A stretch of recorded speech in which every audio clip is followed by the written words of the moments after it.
Hola, este es El Ojo Arcoíris.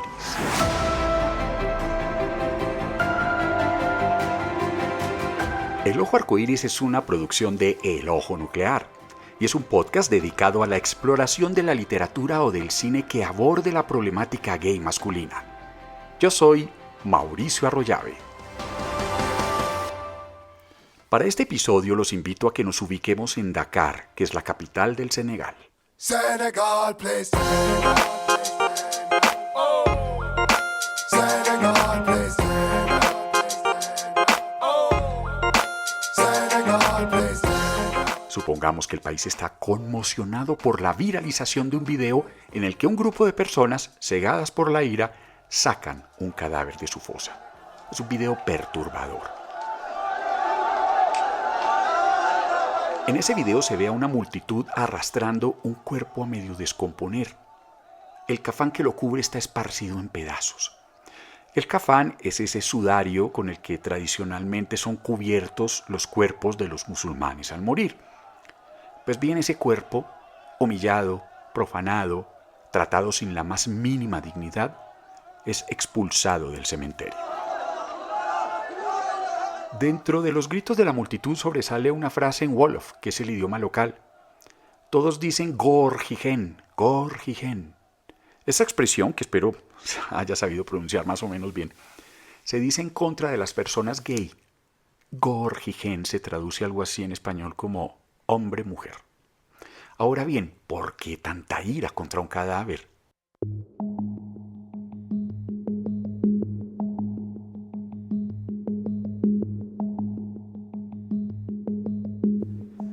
La respuesta está en esa tan común combinación entre ignorancia, mentira, soberbia y miedo.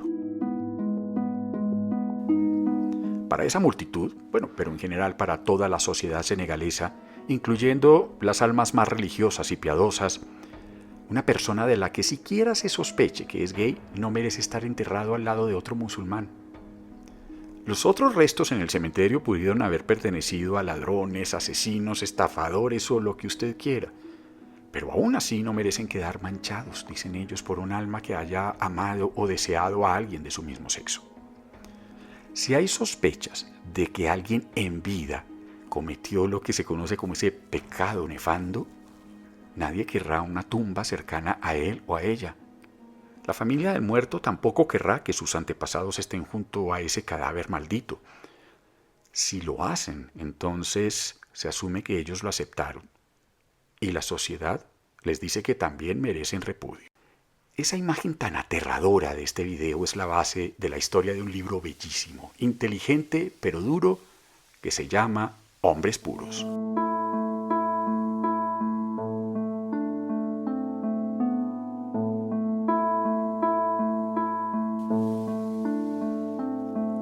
Hombres Puros la escribió el senegalés Mohamed Mbougar Sarr. En la descripción les dejo escrito el nombre. En español, Hombres Puros es editado por Anagrama. Yo lo encontré en una librería en la ciudad en donde vivo, en Bogotá.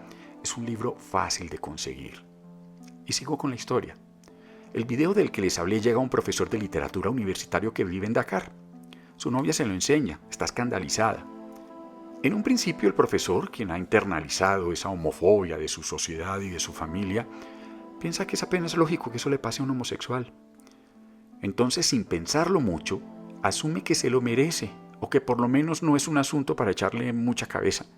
Más tarde, sin embargo, se da cuenta de que ahí hay mucho que pensar, de que mucho de eso no está bien, de que esas imágenes se le han metido en su cabeza y que le generan muchas preguntas. Por otra parte, ya en su vida profesional, este profesor universitario está profundamente decepcionado por la hipocresía de su entorno y la mediocridad de la universidad en la que enseña allá en Dakar. Él se dio cuenta de que a sus alumnos les interesa un comino la literatura y que tampoco están interesados en que les enseñen a pensar. En una ocasión, dentro del tema natural de la clase, que es literatura, mencionó al poeta Verlaine, que es un poeta maldito francés y homosexual. Ahí sí el mundo se le vino encima y se ganó el rechazo de profesores y de alumnos. Es más, El haberse mostrado tan interesado en las razones de ese video del que les hablé puso en peligro sus relaciones familiares. Es que recuerden que en el Senegal, según cuenta pues la novela, expresar compasión por las víctimas de la homofobia es castigado con la estigmatización. La religión y la ética de esa sociedad, incluida la de su padre, quien es un reconocido líder espiritual, muestra una falta de empatía y una ignorancia supina frente a un fenómeno tan natural como la homosexualidad. La gran paradoja es que este tipo de homofobia fue traído por la colonización europea y ahora ellos la asumen como propia. Incluso hoy atacan a Occidente por inocular la homosexualidad y pretender destruir los valores que los definen como sociedad. Si uno se pone a pensar en todas estas sociedades conservadoras actuales, la homosexualidad es vista como un caballo de Troya que es introducida por un agente externo. En la Unión Soviética, por ejemplo, decían que se trataba de una perversión burguesa, pero ahora las cosas no han cambiado. Bajo el régimen de Putin, la homosexualidad ha sido presentada como una intromisión de Occidente en los valores tradicionales, con el único fin de amenazar la identidad y la soberanía rusa.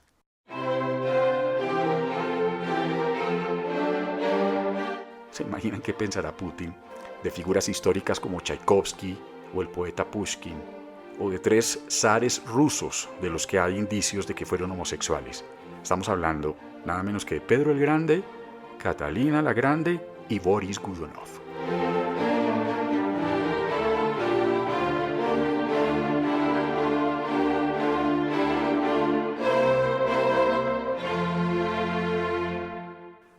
Ahora en Estados Unidos, ¿qué les puedo decir? America is back. El panorama está muy oscuro. Para el presidente de hoy día, el señor Trump, los derechos de la comunidad LGBTIQ+ deben ser restringidos, pues dice él son un arrebato del movimiento woke. We've ended the tyranny of so-called diversity, equity, and inclusion policies all across the entire federal government and indeed the private sector and our military. And our country will be woke no longer. Por otro lado, en Colombia hemos escuchado decir que existe un lobby gay para introducir la ideología de género del castrochavismo, pero aún así, la verdad es que hemos avanzado mucho. Con colores, con música, con arte, también con espectáculos y también muestras artísticas se celebra aquí el Día del Orgullo LGBTIQ+. Vean la cantidad de gente. Según el distrito nos hablan que son cerca de 70.000 personas las que llegaron aquí a la Plaza de Bolívar a celebrar, a conmemorar la lucha por los derechos. En mi adolescencia no me imaginé siquiera que pudiéramos llegar tan lejos como hemos llegado hoy en día.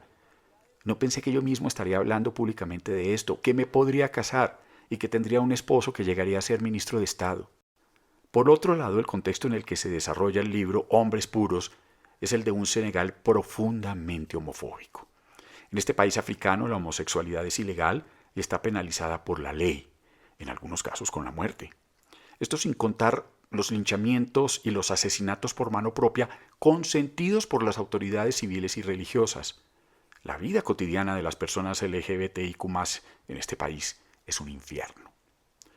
Durante toda la novela, el protagonista de Hombres Puros busca respuestas a muchas preguntas que le formuló este video abominable. ¿Qué esconde ese odio contra la diversidad? ¿Qué tan hipócrita es su sociedad? Bueno, ¿será que él mismo tiene incorporada la homofobia? Es más, ¿será él homosexual?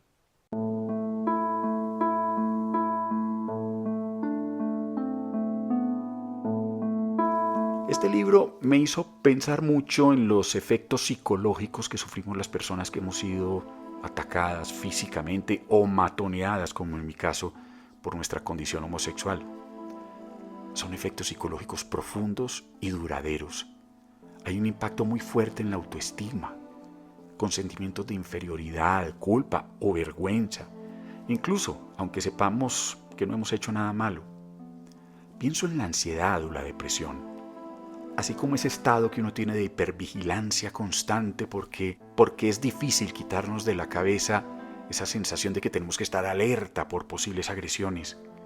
Pienso en las pesadillas, esas imágenes del pasado que atormentan en cualquier momento sin pedir permiso. Pienso en esa sensación de desconexión emocional tras la que nos escondemos para que no reviva el dolor. Pienso en cómo el rechazo a nuevas agresiones nos puede llevar al aislamiento social, a hacer que sea muy difícil que construyamos relaciones sanas y de apoyo. También pienso en esos sentimientos de ira o frustración que, si no se gestionan adecuadamente, se transforman en autodesprecio y autodestrucción. Pienso también en cómo muchas víctimas del matoneo pueden llegar a interiorizar la homofobia o a reprimir su identidad. Por eso me pregunto, ¿cuántos hemos sido víctimas de la homofobia? ¿De qué manera la podríamos superar? Yo fui muy matoneado en mi niñez y en mi adolescencia me apartaron mucho de los grupos de amigos. Bueno, también es cierto que yo me alejé un poquito. Hoy, aunque quedan muchos dolores, siento que se puede salir adelante. Compartamos experiencias. Envíenme un mensaje de voz o de texto al WhatsApp 333-245-8410 o al correo elojoarcoiris@gmail.com. Podemos publicar en el próximo episodio algunos audios, si ustedes me lo permiten. El capítulo pasado hice este experimento y me enviaron testimonios muy interesantes, y no vamos a publicar sus nombres. Recuerden que en ese capítulo pasado habíamos hablado de una película que se llama Tierra de Dios, que espero pues que ya muchos hayan podido conseguir y ver. Si no han oído el episodio, aquí mismo está en esta cuenta de podcast en Spotify. Bueno, una de las cosas que nos preguntábamos derivadas del tema que nos sugirió la película era por expresiones de amor gay en la ruralidad colombiana. Y me enviaron varios comentarios por ese WhatsApp, el 333-245-8410. Escogí 2 testimonios para compartirles. En este primero, alguien que nació en un pueblo de Cundinamarca nos contó su experiencia de autodescubrimiento. Yo vengo de un pueblo, más o menos unas 3 horas de Bogotá. Se llama Guaduas, Cundinamarca, es donde nació Policarpa Salabarrieta. Es un pueblo muy tradicional, muy machista, muy guiado por el tema del alcohol, las mujeres. Entonces soy el menor de 3 hermanos. Entonces crecer en ese ambiente es bien difícil. Cuando uno identifica el gusto, la atracción hacia otra persona del mismo sexo, es bien difícil. En mi caso lo que yo hice fue suprimir ese deseo, lo suprimí completamente y básicamente no existía. Yo tuve novias hasta los 20 y pedazo de años. Mi primera experiencia fue con un profesor a los 18 años en el colegio. No, yo ya había salido del colegio, pero él fue el profesor de inglés en el colegio. Entonces yo lo miraba, a él lo veía y lo admiraba. Bueno, pensaba que lo admiraba, pero realmente lo que sentía era atracción y gusto hacia él. Tiempo después, pues vine a entender qué era.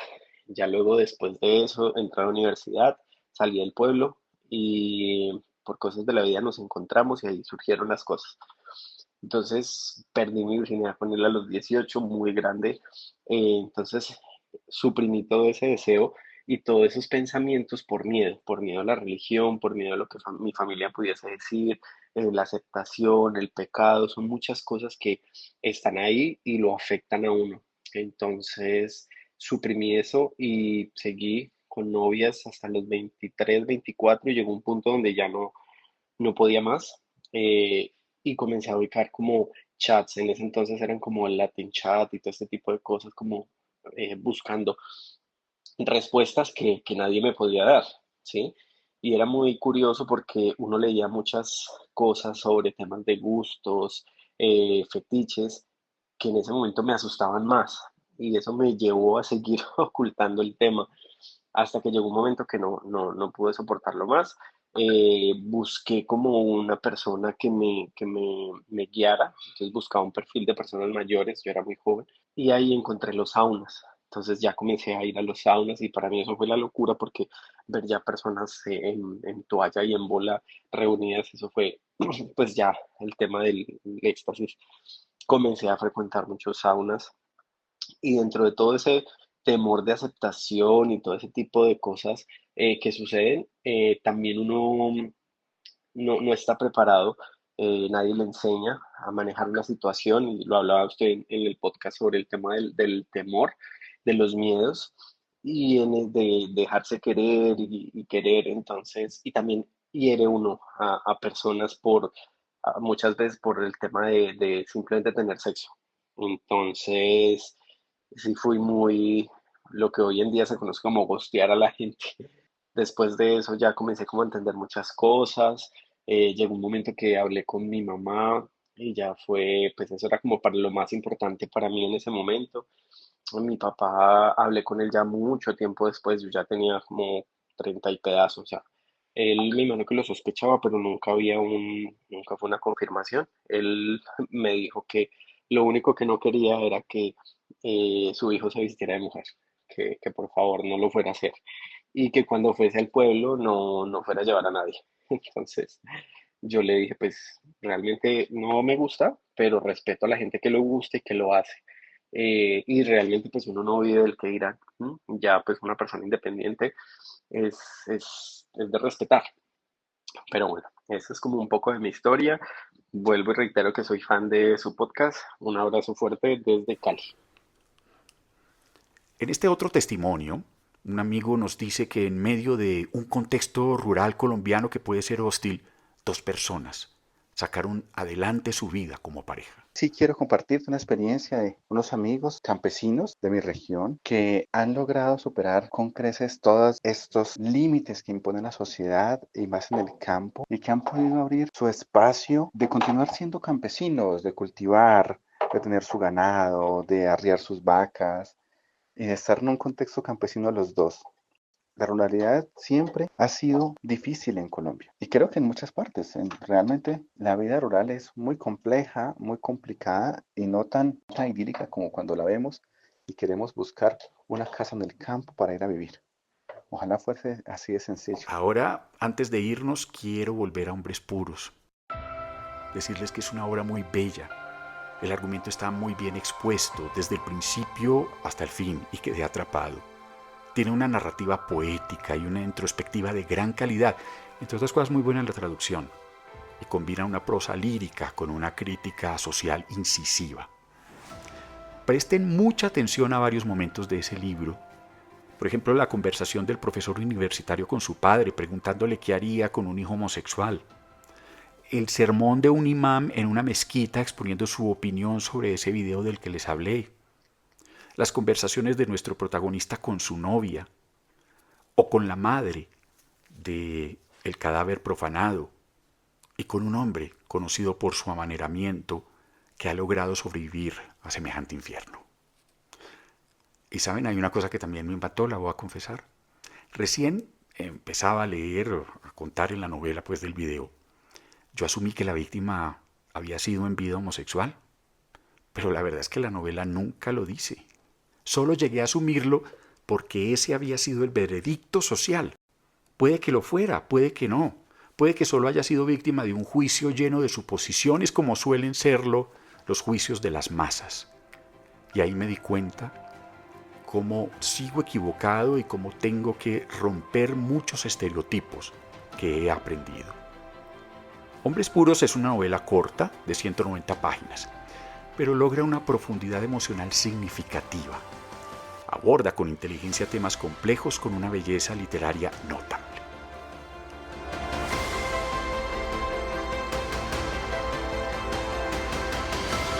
Ahora sí los dejo por este capítulo, espero les haya gustado. El próximo sale en 15 días. Sería muy bonito para mí que lo compartan con quien ustedes crean que pueda disfrutarlo. Es más, ayúdenme a distribuir este podcast porque no es que yo sea muy bueno para eso. Recuerden el correo elojoarcoiris@gmail.com y las cuentas de X, TikTok e Instagram. Todas se llaman igual, El Ojo Arcoiris. Les mando un abrazo y gracias por acompañarme.